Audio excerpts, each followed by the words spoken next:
Area 51 was basically a Navy training base until 1955, when, in conjunction with the CIA, Lockheed made a secret test base out of it.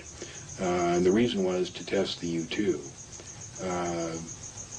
In 1959, 60, and 61, they also tested the SR-71 out of there, and it became a perfect area in which to test secret equipment and secret airplanes. It was because it was so remote. It was bounded on all sides by mountains, and it was essentially a million miles from nowhere. The security that it provided was just exactly what they needed. After 1960, it became a area to test not only planes, but equipment, machinery, all kinds of secret things that they had.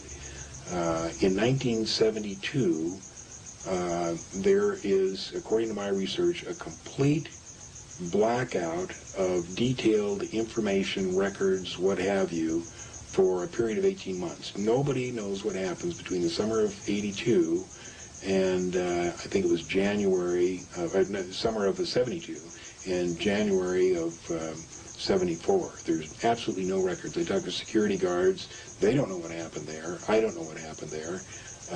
I don't really have any suspicions because the flying saucer program began, Project Red Light began, it's my information, in earnest at Groom Lake in 1960.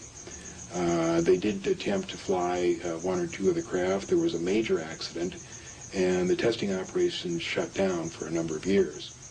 The testing operations began in earnest again, I believe, in 1980, 81, 82, around that area. And the reason I say that is because the security increased drastically during that period.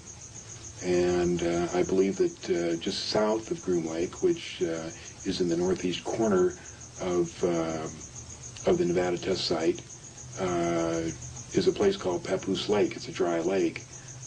There's a secret area there called S4, and I believe that that's where they test the saucers out of. My sources are varied, but the primary source being Bob Lazar, who worked on one of the 9 saucers that were stored there. Colonel Stevens, you investigated rumors about a top-secret flying saucer investigation project in Area 51. Yes, the rumors became a little more real to me in about 1978 when I discovered my first participant in the changeover of that base to a very special facility where they took up the runway and laid in underground facilities and special laboratories, and then relayed it and reconstructed the base to make it look just like it did before. The material that is now stored at Area 51, I believe, came from the Roswell crash in 1947, a crash at Aztec, New Mexico in 1948, and another crash down along the Mexican border in about 1949 or 50.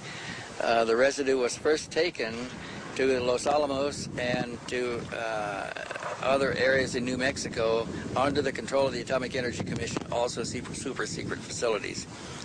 They were smaller, and I believe that the real facility was constructed at Area 51 when they changed over Groom Field to, it was a field on a dry lake bed, when they changed it over to become a special research facility. And I believe they transported the material that had been collected and held elsewhere to Area 51 about that time, at least much of it, for the research projects. Now that changeover began in about 1948, 47 or 48, probably early 48, when they modified the field, changed over the building and the facilities and put in a habitat where they could control an atmosphere for extraterrestrial guests, is my supposition now.